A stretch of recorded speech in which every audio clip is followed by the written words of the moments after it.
Welcome to the Human Intimacy Podcast. Dr. Kevin Skinner and my friend, Dr. Sheri Denham Keffer. And I'm going to introduce her in a second. She is a regular co-host of the nationally syndicated radio talk show New Life Live with an audience of more than 2 million people each week. That's incredible, Dr. Keffer. It's fun. There's a lot of people that call in. It's kind of like free therapy, actually, because there's usually three of us that are talking and answering questions that people have about all kinds of stuff. But I tend to be the one that people call and ask questions about betrayal of all kinds. So, yeah.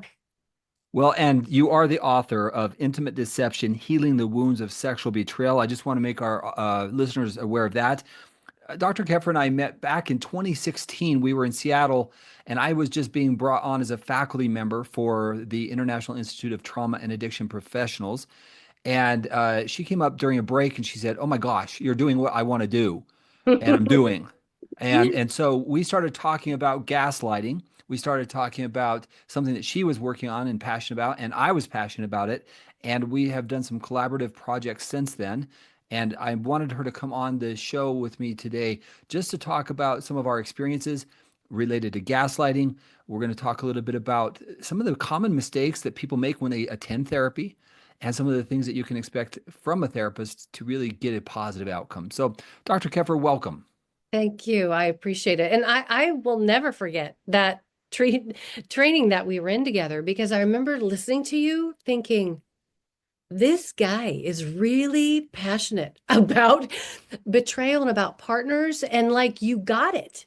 And I was in the middle of doing some research, which is in my book, but I ended up, after that training with you, I talked to you about the deception piece, because my book is called Intimate Deception. And it was the lies and the gaslighting and all of that that I see as offending behavior. That's harmful behavior. Psychological abuse can be a part of that. But as I brought it to you, we decided together, I threw my research out and I started all over again with you. And that research is actually the research that's in my book. And I think it made a huge difference to add that intimate deception to the work that we did. So it's not only the sexual acts, and that's one of the questions that I ask betrayed partner is, I say, okay, while both of these things are horribly painful, not trying to judge either one, right? Let's just say they're both horribly painful. Which one is more devastating or more painful to you? Is it the sexual acts that have happened in your relationship, or is it the continued lies, the lies and continued lies that happen? And 65% of the women that I surveyed said it's the lies. It's all of that that erodes the foundation of the relationship. And I'm telling you, this list of all the sexual acting out behaviors was everything from porn, cyber sex, emotional affairs, sexual affairs, even illegal sexual activity was a part of that. And you just hear that list and you're like, oh, like, it's so weighty. And so why is that? Lying, deception, gaslighting, deflecting, blame shifting, so damaging to the individual who's on the other side, doesn't know that the one they love is sexual acting out. They have, been outside of consenting to that. But, how is that damaging to us as betrayed partners? And so I'm looking forward to talking about that with you. And since we've been gathering research, I mean, honestly, I've been gathering research for this for now work. It's crazy. It's been 20 years since I started working on this project of looking at, betrayal and the post-traumatic stress symptoms. And then it's kind of a crazy thing how that even came about. I don't know if I've ever told you this story, but I was sitting in my office and I was looking at the PTSD symptoms and I'm thinking, being trained as a researcher, what is it that actually would increase these PTSD symptoms? And so I sat down. I'll never forget that day, many years ago, and I'm like, well, this is something I've heard, and this is something I've heard, and I just put these ideas together, and I called it my blame and denial scale. So it's just a simple blame and denial. And I started gathering research on it. And that's really was the genesis of this whole looking at what I later learned the term gaslighting on, which I didn't even know that term until probably 2013. I'd never heard of it. And then I'm sitting at this training. I'm like, they're talking about, they use the word gaslighting. I'm like, man, I have a skill for this. I wrote this many years ago. I just didn't have that term gaslighting. Yeah. And so then when I met you, it's like you added some phenomenal components to this.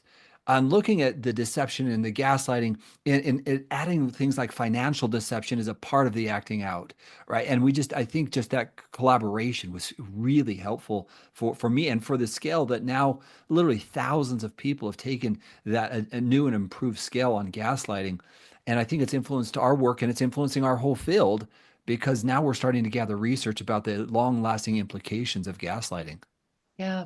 And I think for me, Kevin, I honestly, as someone who's experienced it firsthand, lived for years in a situation where I was duped, right? I was under deception. I did not know. There wasn't an agreement between me and my former husband, Connor, and I talk about him in my book, and tell the story, but I also talk about the road to recovery. But I think when you see something as a betrayed partner, let's just say I noticed, I found pornography, and then you would bring that to your significant other. And then they say, I don't know what you're talking about, or that's not mine. Maybe one of our kids got on the computer. Like I think about back in my situation, like I got into the car one day with Connor and I just noticed that not the driver's seat, but the next passenger seat, it was reclined just a bit. Like we were going to go somewhere, just run an errand. And I remember thinking, that's weird. Normally I don't sit back this far. I get, and then he forgot his wallet, so he had to run in the house. And so I got out and I was trying to just make the seat go up a little bit more.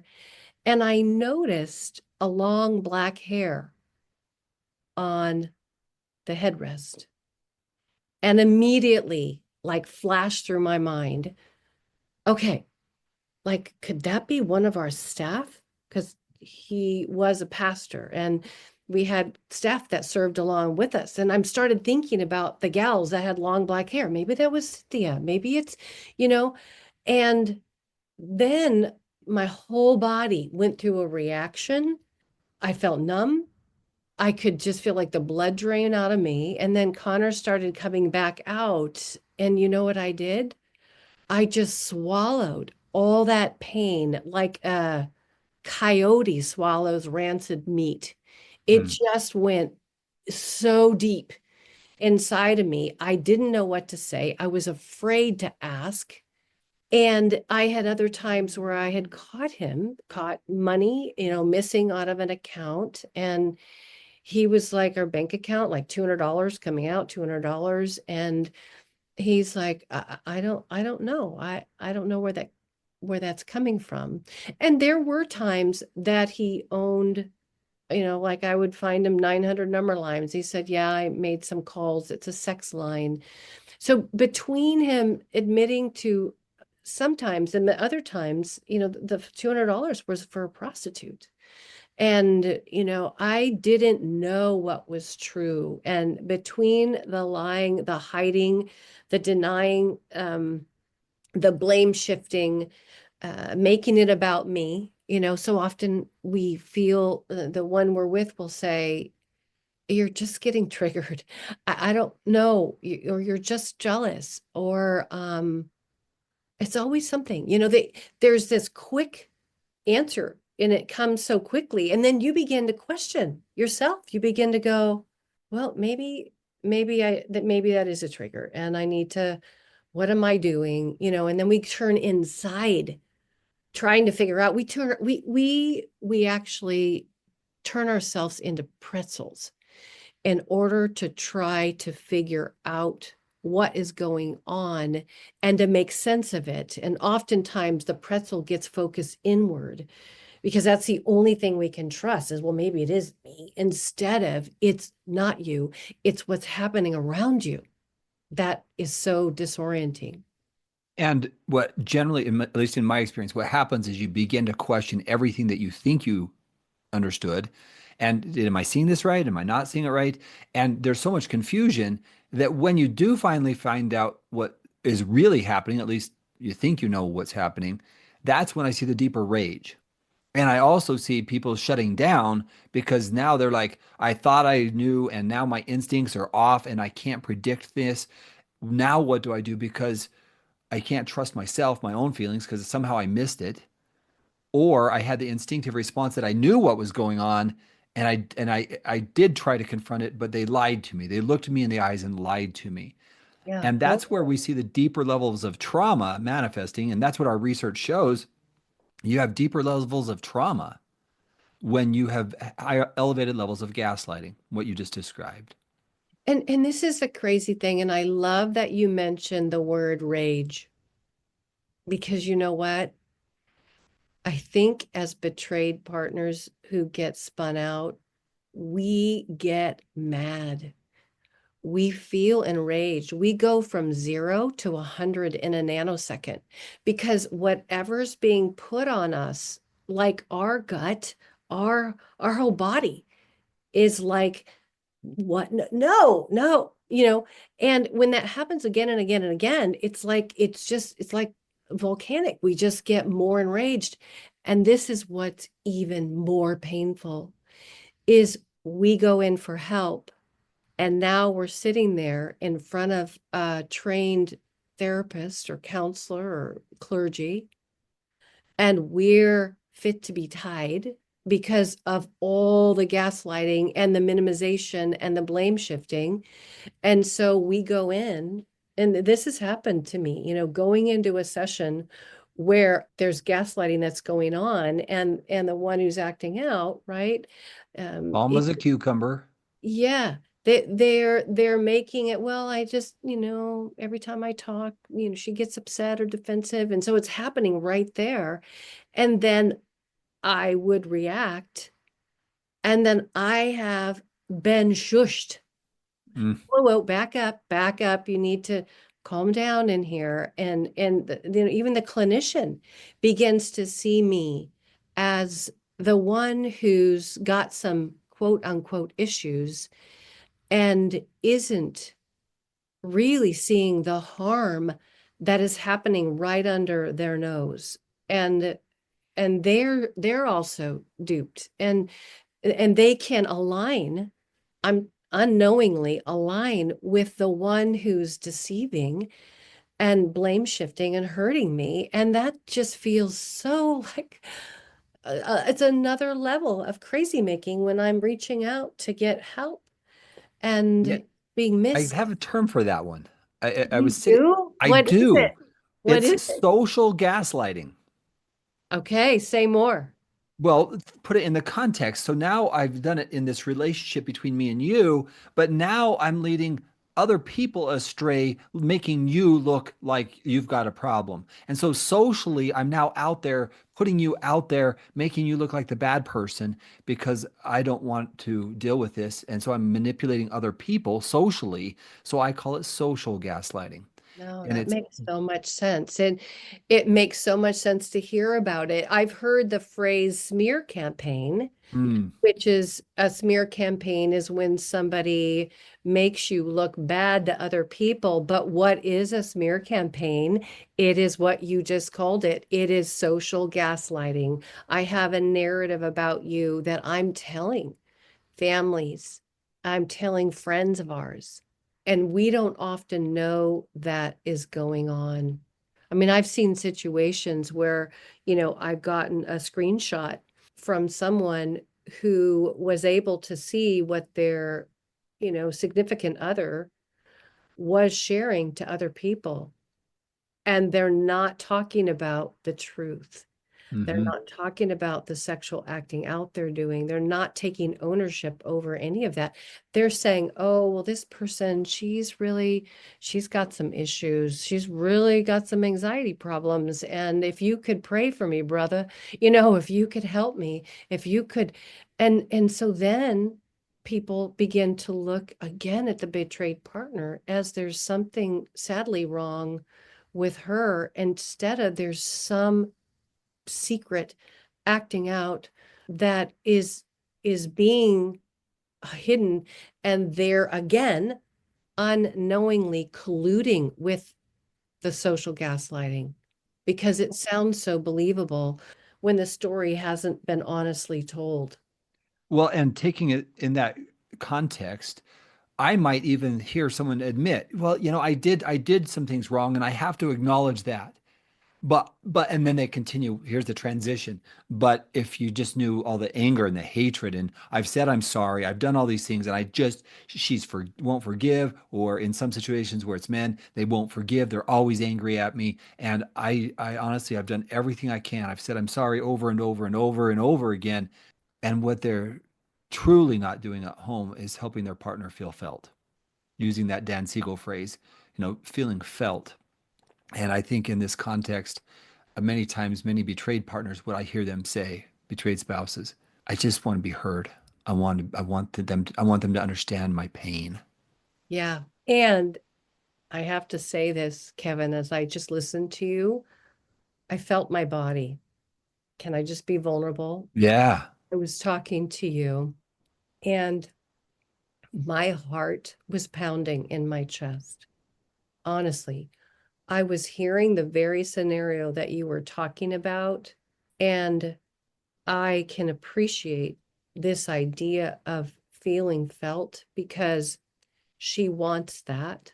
And this is where the insanity happens, is she wants to feel felt, but even more than that, she wants him to own it, Mm-hmm. to own, capital OWN. And you can't feel felt without there being integrity and honesty over what you are doing and not doing. And this, Kevin, is where I see in the work that I do with couples. I've been trained in something called ERCM. It's Early Recovery Couples Empathy Model. And basically what it is it's having couples come in at some point, and the betrayed partner having the opportunity to bring to the one who betrayed her the nuances of what's going on and the harm. And then I get to work with him to help him, to what you just said, feel, or work on feeling her, not just thinking, not defending, not blaming, because there's often shame pop-ups that come up for him in the work, and he begins to move away and minimize and restory the story. But she knows when he's restoring the story, and Mm-hmm. she's trying to be as brave as she can, or he can, to talk about what happened. And so in that, what I'm noticing, and I've added this, I have something called an empowerment wheel, that I developed a number of years ago, and it's in my book, Intimate Deception, and I'm working on a book just on that right now.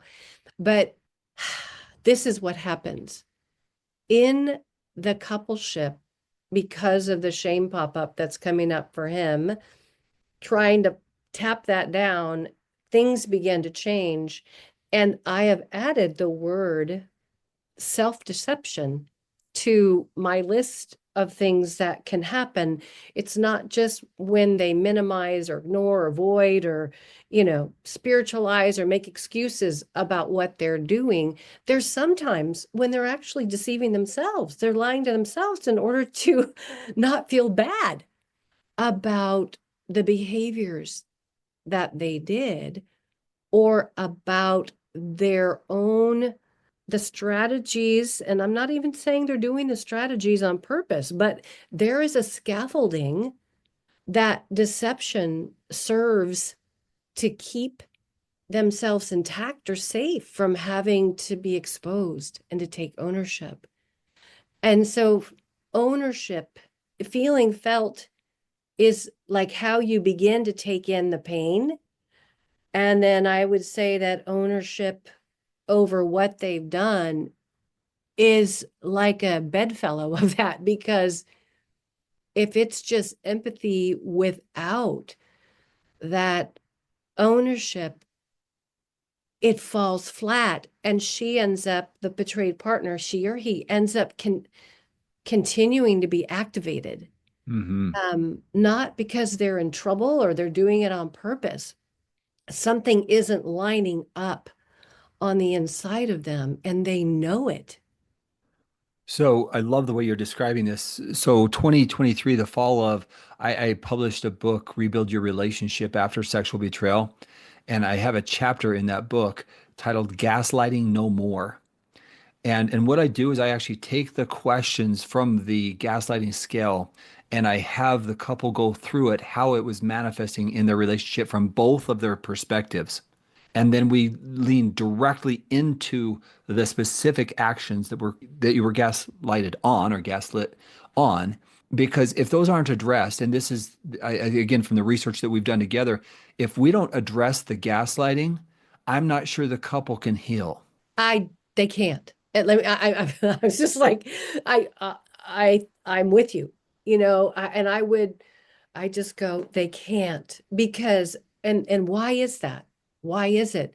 It's because we are still in fear that I can't trust you. I can't believe you.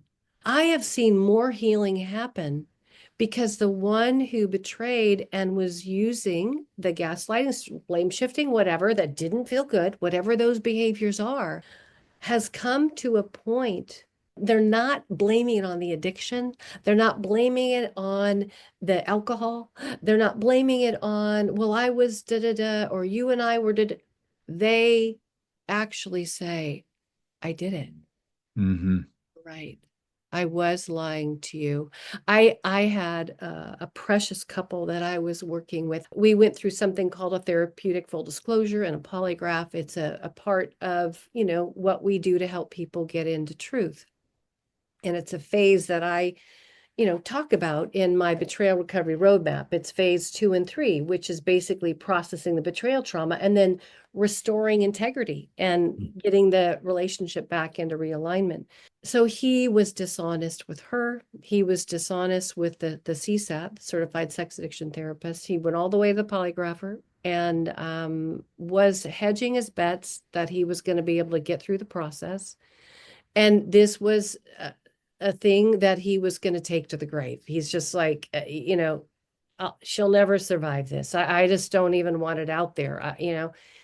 And what happened in the 11th hour, he decided to not hedge his bets, but just come clean. And, the thing that he was feeling so ashamed about is he had acted out not only with females, but with men.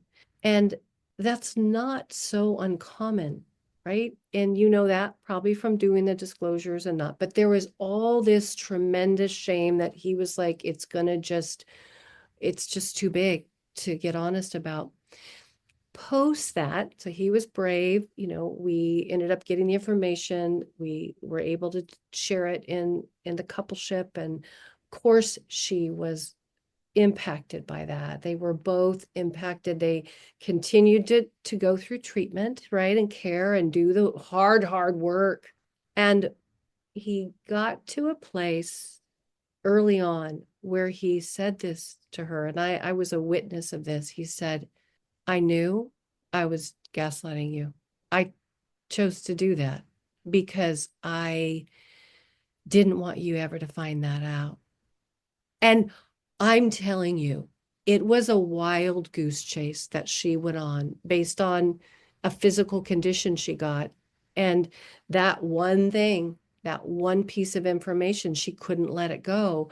But for him to actually own it, and then now he's gone out to different SA groups and SAA groups where he's talking to the guys about doing polygraphs in the structure, not just going out to Acme polygrapher, but going through Sure. the process that we went through and you do, right? Because he says, I'm free. Like I am finally in integrity and I'm not hiding anything else. And the couple was able to move into integrity, and the couple is still together. They are 6 years down the road, and they are moving in a place of just really rebuilding and restoring forward with a different foundation. Like he doesn't want to go back there again. And And the ownership, as you described it, right? That ownership, the humility, the willingness to acknowledge.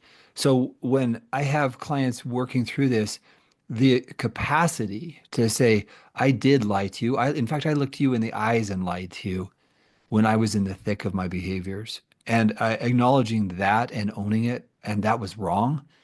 The healing of those honest statements can be so profound because now I can be free if I'm the person who's been doing that, and the person who was betrayed now has a sense of this person is finally telling me the truth because they acknowledge not just the behaviors, but the deceptiveness, the hidden behaviors, the manipulation.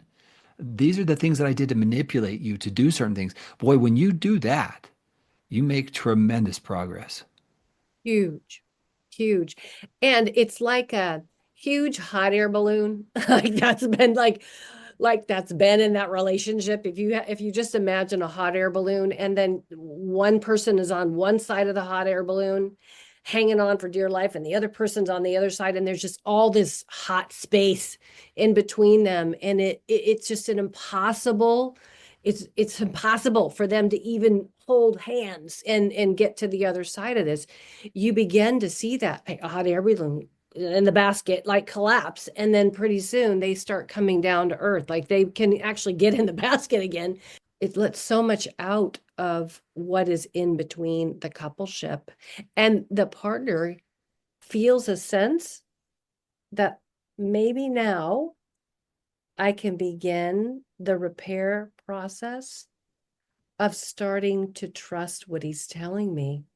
Did you hear that, Kevin? Maybe now I can begin the process of starting to trust what he's telling me. Now, there's like 4 hoops that she's got to jump just to get there, but it is a big shift. And you and I are not having this conversation so that people are writing down, oh, I just need to tell her this. I just need to tell her this. I just need to tell her this. Don't do it. Just don't say the words. We're talking about a process that is a real process of coming to terms with what has happened and what you've done and taking full ownership over it so that the partner who's been betrayed can believe you going Mhm. forward. And then you see the repair process begin, using that phrase again, to accelerate because there's truth that's being told. I see couples take their step. I mean, sometimes in the change process, it's so gradual. And then when you do things like that kind of restitution through honesty, you begin to see this accelerating. It's like we're pushing the gas down on the gas pedal and we are moving forward. And I have seen couples in that when they do it right, it's almost like there's a renewal to this relationship. And again, yes, it's the beginning, and yeah, there's still lots of challenges, but it's like I have been begging for this, begging for it, and Mm. now I'm finally getting it. So thank you. It's so true. There's such a redemptive component in it. You said that so well. It really is it's probably the biggest shift that I look for, hope for, believe for, long for in folks that I am working with. And it's we can share that, right? I know you have lots and lots of images and people and stories in your mind where you see those shifts happen and they become hope bearers for me They Hmm. become hope bearers for you. Like these are the types of moments and relationships that keep you and I doing what we're doing because this is hard. Right. It renews our spirit inside to go, this is possible. It happens. Yeah. And I lean into this for just a second because I've often thought, especially when we see the positive outcomes, and we hear the resistance. They'll reject me, they'll divorce me, they'll hate me, they'll never be able to get over this. Notice those fear-based statements that are dictating whether you're going to be completely transparent, honest, and about how you lied. Contrasting that with what we are describing here, the freedom. And there's no other word that is as descriptive. It is freeing when you have no more deception, no more hidden behaviors. And truly, I think that's where the accelerated healing occurs in your own recovery as well. Couldn't agree more. I couldn't agree more. And, it was interesting when I think about the story that I shared in him gathering his freedom, finding it, getting grounded in that. It felt so good to him. He didn't want to go back. Mm, You know, it's, he just didn't want to go back. It was like when you buy your freedom with bleeding it out through having to walk through the pain and realizing that maybe they'll stay, maybe they won't once they know the truth. Folks we work with, I see like the high 90s of people that end up staying through the process, even post disclosure and polygraph. It's shocking how much the truth helps people restore the foundation of trust and safety. When you see a free man or a free woman that isn't hiding, all the energy that goes into covering up and all the energy that goes into the one who's trying to figure out what's going on, it's so soul sucking.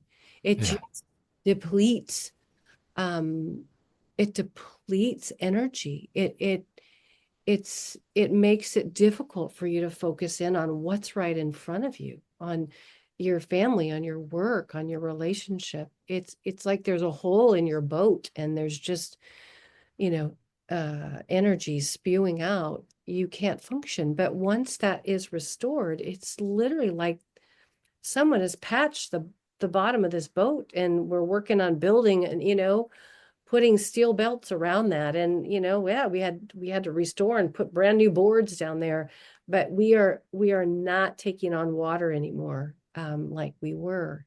And And then the true intimacy can begin. say more. Well, okay, so I don't believe we allow ourselves to be truly intimate when we're living in deception. You used a word earlier, self-deception, relationship deception. When we can be authentic with our spouse, then they can see into us. That phrase, into me, see, intimacy. You don't want someone to see into you when you're being deceptive or you're deceiving them in some way. So really the beginning of depth of intimacy comes when you look into my soul, you can see me. You can know me. True intimacy begins there. I wish you all could see me because I'm smiling right now. I'm smiling as I hear your words because they ring true. If I was a violin, you would have just like all the strings were playing at that moment as in my heart as I was hearing you because it's so true. We can't be intimate no matter how much we want that. We can't tap it down. We can't have the one who betrayed us take us out to these meals and, you know, wine and dine us or, do the dishes or take care of the kids or all those, trying to patch it up kind of behaviors to just get past the past or past what happened. It's impossible. And until there's a place of true intimacy and that comes out of I have nothing else to hide. This is Mhm. who I am. And that's it. That's who I am, right? What Yeah. you see is what you get. A friend of mine used the phrase, old computer term, WYSIWYG. What you see is what you get. And that's who we are in a relationship, it's predictable. I really believe human intimacy is based upon safety, and safety comes in honesty and authenticity. And when it's not present, when it's missing, then the suffering in both parties begins in some way, because usually, not always, betrayed partners have a sense that something's off. They can't put their finger on it. That's where the gaslighting comes in. They sense it. Are you okay? Yeah, I'm fine. And so in safety, what you see is what you get. This is me. I hope you can love this part of me. This me. Mm, so appreciate that. It's funny, you and I are very similar that way. I call this the two pillars. I talk about the two pillars in my Brave One community that I do with betrayed partners. I talk about it in my book. I don't think a betrayed partner can actually feel safe until she has safety. That's the one pillar, and the truth. We Absolutely. try to feel safe, but until we have those two things, we don't rest inside. And once we have that, once, like you said, the other one person says, okay, I'm being honest, I'm being truthful. This is it. I'm not trying to Hmm. hold back. There's nothing else I'm trying to, you know, keep from you till death do me part or whatever. And take to the grave. It's like, I think that point they can rest, and the partnership can begin to rest, like you said. So So I know we're running out of time today, and I really appreciate your time. I love this conversation. You said something about your community. I'd love our listeners to learn a little bit about your community, the Brave One community. And then I would like to introduce everybody again to you're going to be coming to our Human Intimacy Conference and presenting, which I'm so excited on. We're going to be talking about gaslighting and healing from that process. So if you could share with our listeners the Brave One community, and then we'll talk a little bit about the conference. yeah, I'm honored that you invited me to be a part of your conference. So my Brave One community is, um, when my book came out, very shortly thereafter, COVID happened, and so lots of people were reaching out to me to, you help me? Can you help me? I got your book, da, da. And it was like lights out. We all remember that, So a friend of mine, Green, and myself locked arms, and we built a virtual community for sexually betrayed partners, females. And I wish I had a wing for men, because men, y'all, if you're hearing me, the impact to you is so far reaching. And I feel like you're a group of individuals that are very underserved right now. I have had to, just keep it females because they're so triggered by men because they've been hurt, right? And so Mhm. it was too much for me to try to navigate all that within a community, but it's for females who've been sexually betrayed in any way. And I have women in there that are married, separated, uh, married again, engaged, divorced, um, every place on widowed, all of the different women, but they're working through a process of healing from the sexual betrayal. And I am not one of those people, and I hope in our conversation today, those that are listening can get a sense for you and you know, I am not one that just sits around sipping soda, hoping people will get better and heal. I'm not. I am an activist. And from the moment that woman gets in our community, my goal is to help her get stronger. And I have something called a Brave One journey. It's 8 steps that I walk her through within a very safe community, accepting. And I do live Q&As. I hear your stories. We just get up close and personal. Lots there for you. Um, and if the listeners that are with us right now are interested in a month free, I wanted to offer that to you and your podcast listeners. So you can do that. Come in and check it out. It's a membership. It's $37 a month. And you can, if you don't want to be in it anymore, then you just can tell me and I will, we're not committed to any kind of a contract. But it's braveone.com/intimacy. So it's BRAVEONE.com / and then the word intimacy, INTIMACY. And I'm doing that because that's what your conference is called. So that's how you get it. And we'll give you that information so they can get it from you in the show notes if you're. Yeah, great. We'll put it in the show notes. So Dr. Sheri Denham Keffer has been with us today. She is going to be presenting at the Human Intimacy Conference, where we have over 20 guests with a total of 400 clinical years of experience. I started doing the math with some of, putting it all together. Incredible amounts of experience at this conference. If you are stuck, if you are looking for more support, if you'd like to get a different understanding from different professionals who have so much experience, this conference, March 14th and 15th, 2025, we have an opportunity for you to get 50% off registration.